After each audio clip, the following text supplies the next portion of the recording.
عربوں کا ایک مشہور بت جو صفا اور مروہ پر پہاڑیوں پر پوجا جاتا تھا، یہ وہ بت تھے جسے لوگوں نے اپنے ہاتھوں سے نہیں تراشے تھے، بلکہ یہ جیتے جاگتے حقیقی انسان تھے۔ انہوں نے خانہ کعبہ کے اندر ایسا کیا جرم کیا تھا جس کی وجہ سے اللہ نے انہیں ایسا خوفناک عذاب دیا جو آنے والوں کے لیے عبرت کی نشانی بن گئی۔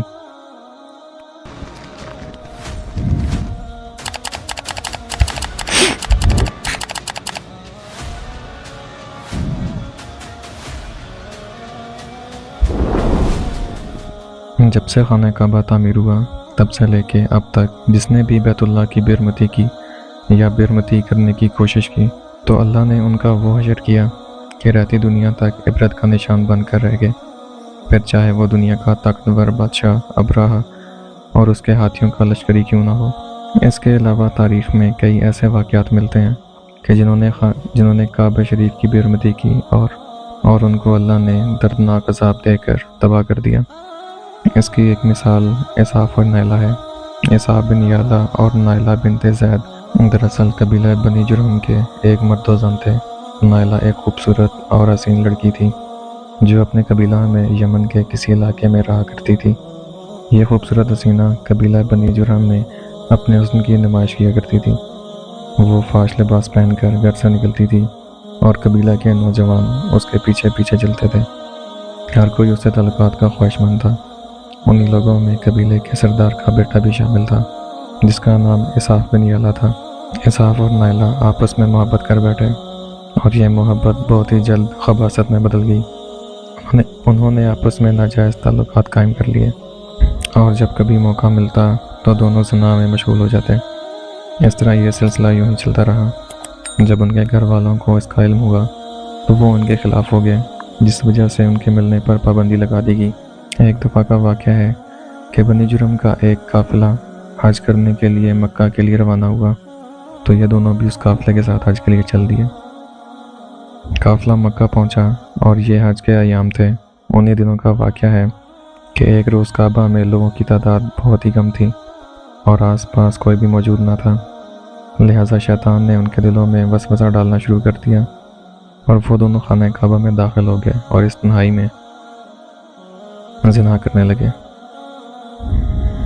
ان کے اس خباثت اور کعبہ کی بیرمتی پر زمین اور آسمان کانپ اٹھا، سمندر کی موجیں جوش مارنے لگیں اور اللہ کی طرف سے عذاب نازل ہو گیا۔ ہوا یوں کہ جب وہ خانہ کعبہ کے اندر بدفعلی کر رہے تھے تو اسی وقت ان کی روحیں قبض کر لی گئیں اور ان کے گوشت پوشت کے جسم پتھر کے بنتے چلے گئے۔ یہ لمحہ انتہائی خوفناک اور عجیب و غریب تھا۔ دو زندہ انسان عذاب الہی کے تحت اب پتھر کے بن چکے تھے۔ کچھ دیر بعد جب بنی جرہم کے لوگ کعبہ کے قریب آئے اور بیت اللہ کے دروازے کو کھولا تو دونوں بدبخت برنا حالت میں پتھر بنے کھڑے تھے۔ وہ یہ سمجھ گئے کہ یہ خبیث اللہ کی مقدس گھر میں کس جرم کا ارتکاب کر رہے تھے۔ لوگوں نے دونوں کے مجسموں کو اٹھایا اور باہر لا کر زمین میں گاڑ کر کھڑا کر دیا تاکہ یہ دونوں عبرت کا نشان بنے رہیں۔ کچھ دن گزرنے کے بعد مکہ کے لوگوں نے اسحاق کے بت کو اٹھا کر کوہ صفا کے مقام پر رکھ دیا اور نائلہ کے بت کو اٹھا کر کوہ مروہ کے مقام پر رکھ دیا۔ صفا و مروہ دراصل دو پہاڑیاں ہیں جو حرم کعبہ کے بالکل قریب ہیں۔ انہی دو پہاڑیوں پر چڑھ کر اور چکر لگا کر بی بی ہاجرہ علیہ السلام نے اس وقت پانی کی تلاش کی تھی جب حضرت اسماعیل علیہ السلام شیرخوار بچے تھے اور پیاس کی شدت سے بے قرار ہو گئے تھے۔ اس لیے زمانہ قدیم سے یہ دونوں پہاڑیاں بہت مقدس مانی جاتی تھیں اور حاجی ان پر چڑھ کر بڑے احترام اور جذبہ عقیدت کے ساتھ طواف کیا کرتے تھے۔ جب اسحاق اور نائلہ کے بت کو صفا اور مروہ پر رکھا گیا تو ان کی سزا یہ تجویز کی گئی کہ جو شخص بھی صفا و مروہ پر جائے وہ ان دونوں بتوں کو ایک ایک جوتا مارے۔ ایک دو نسلوں تک تو یہ عمل جاری رہا، پھر لوگوں نے انہیں جوتوں کی بجائے تھپڑ مارنا شروع کر دیے اور کچھ نسلوں بعد کچھ لوگ صرف انہیں ہاتھ لگایا کرتے تھے۔ اس طرح وقت گزرنے کے ساتھ ساتھ لوگوں نے ان سے عبرت حاصل کرنا کم اور ان کی تعظیم زیادہ کرنے لگے، یہاں تک کہ ایک وقت ایسا آیا کہ عربوں نے جاہلیت کی بنا پر ان کو محبت کی علامت قرار دینا شروع کر دیا۔ اور قبیلوں میں ان دونوں کے عشق کی داستانوں کو فخر سے بیان کیا جانے لگا۔ آہستہ آہستہ یہ محبت کی دیوی اور دیوتا قرار پائے۔ 5ویں صدی تک اصحاف اور نیلا کے اس بت کو عربوں کے بڑے بتوں میں شمار کیا جاتا تھا، جن کے آگے لوگ سجدہ کیا کرتے تھے اور قربانی بھی چڑھاتے تھے۔ حضرت زید بن حارث رضی اللہ عنہ بیان کرتے ہیں کہ زمانے جاہلیت میں جب مشرکین مکہ بیت اللہ کا طواف کرتے تھے تو اصحاف و نیلا کے اس بت کو چھوتے تھے۔ میں ایک دفعہ رسول اللہ صلی اللہ علیہ وسلم کے ساتھ بیت اللہ کا طواف کر رہا تھا، لہٰذا جب میں ان بتوں کے پاس سے گزرا تو ان کو چھوا۔ اس پر آپ صلی اللہ علیہ وسلم نے ان بتوں کو چھونے سے منع کیا۔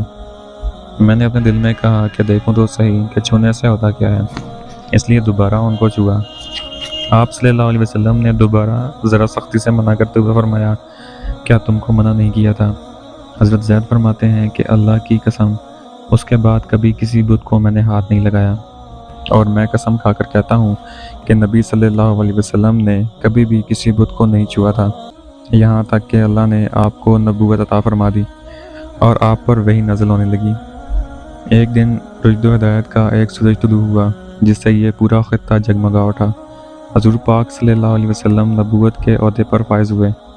آپ صلی اللہ علیہ وسلم نے دعوت و تبلیغ کا کام شروع کیا۔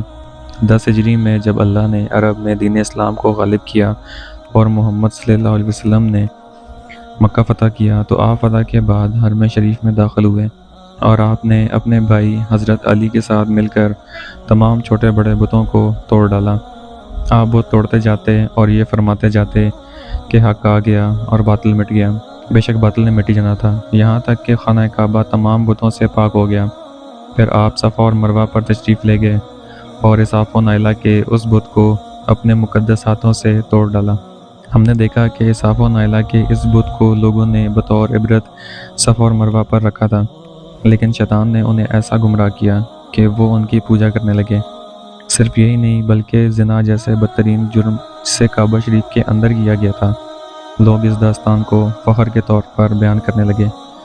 ہونا تو یہ چاہیے تھا کہ ان کے اس بد فعلی پر لعنت کی جاتی، لیکن عربوں نے اس گناہ کو داستان عشق بنا دیا اور اصحاف و نیلا کو ایک رول ماڈل کے طور پر پیش کرنے لگے۔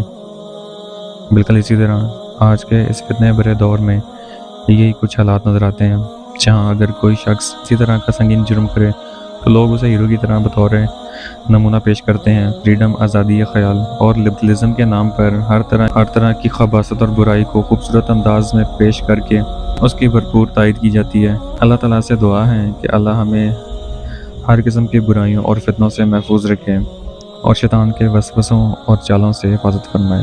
آمین۔